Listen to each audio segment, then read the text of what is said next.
Hey, this is Stephen Lee's narrative assignment, and here are my audiences. All right. Okay, so the story I would like to share today is one of my most embarrassing moments. So I came to the United States since my junior year of high school. And before that, I came from a traditional Chinese high school, which means I don't have any study abroad or exchange experience. And I've, I haven't get in touch with the Western education at all.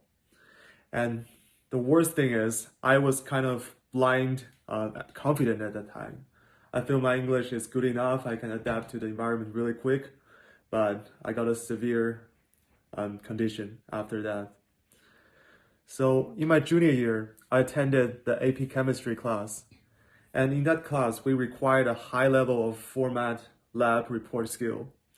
And in that year, we have to turn in 3 formal lab reports, and each of the report worth like 15% of the total grade, which is higher amount.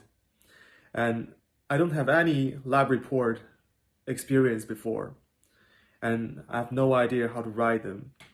And I even don't have an idea about what format is. And I know my shortage, so I learned how to write in paper seriously. I asked my teacher and asked my friends. And one of my friends at that time, he was also in that AP Chem class. And he shared with me about his lab report to show me the basic lab report formatting. And on the due date of that first lab report, we have to bring our hard copy to the class to turn them in.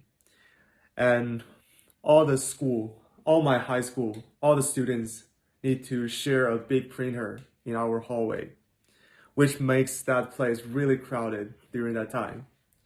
And me and my friend, we printed our lab report right before the class. So it's really crowded. We need to find our own lab report and rush to the classroom. And I was so flustered to find myself lab report and didn't realize I picked someone else's reference page as mine. But for my friend, he double checked it and he realized he missed his reference page. So he just printed another copy. So this thing doesn't affect him. But for me, I attached someone else's reference page as mine and just turned it in to my professor. So after 2 days, when we were in the lunch break, I heard Dean's voice from the broadcast that said, just Stephen Lee, please come to the Dean's office.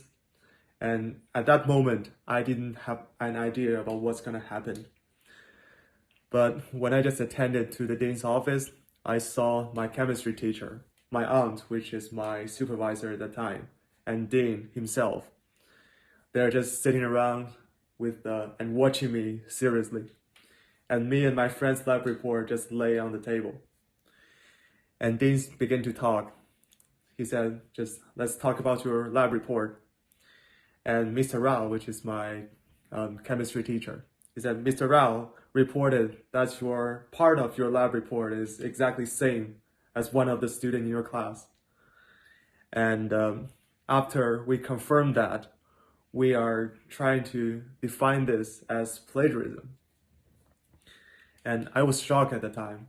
And even at that time, I even don't know what the word plagiarism means, but I just understand I'm facing a really serious situation.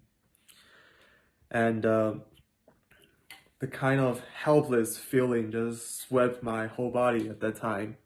I never facing like academic dishonesty before. And when I was thinking about this at that moment, I used someone else's reference page as mine. And this person just sent me his lab report before. So it's really reasonable to assume that I plagiarized him. And my friend is willing to share his lab report with me, which means he's really confident to share with me. He trusted me, but I just betrayed his trust. And I was trying to explain to my teacher, I was trying to explain to the people in this office, but just no one here, no one really believing me.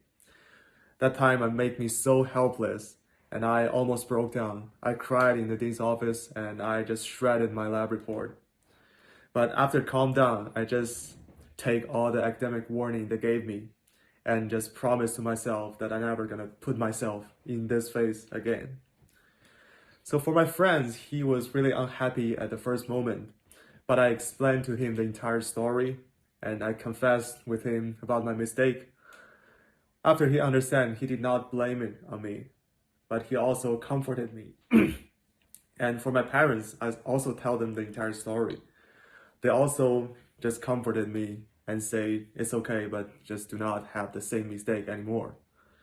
So after that time, I haven't made any citation problems after this story. So which is a really good takeaway from this embarrassing thing. That's it.